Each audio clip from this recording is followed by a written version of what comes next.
Hello dear students and welcome to Classic Academy YouTube channel.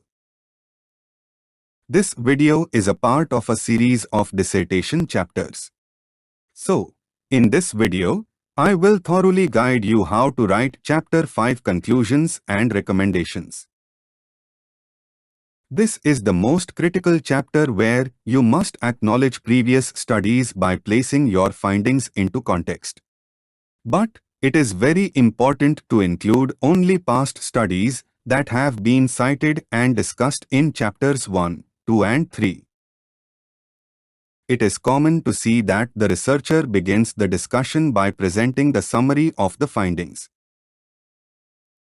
It is your core job to make comparison or relate findings with previous studies. It is not simply a task to claim the findings as contradicted or aligned with previous studies, but to justify in what way the findings are aligned or contradict.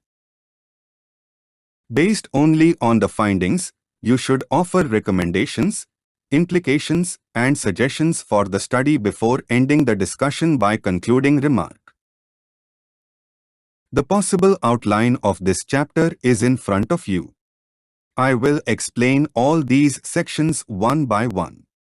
But before going ahead, I would suggest you to subscribe this channel for more informative, knowledgeable, and useful content. Normally, as a researcher, you must be able to introduce the structure of the chapter in brief and concise way. Brief explanation for each of the headings is also necessary. This is to justify and offer the purpose of each of the headings to the research as a whole. Your conclusion must be based on each research objective that was achieved during the research. To do this, you must critically summarize your content by recalling your aims and objectives. Also, critically summarize your research findings and relate it to any case study or literature.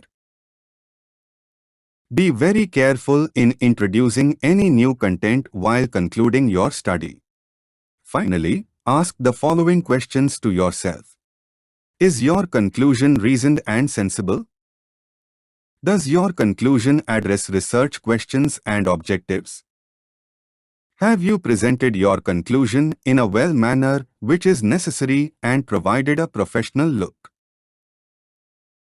Based on the findings only, you may offer recommendations for betterment, improvement, modifications, and future researches.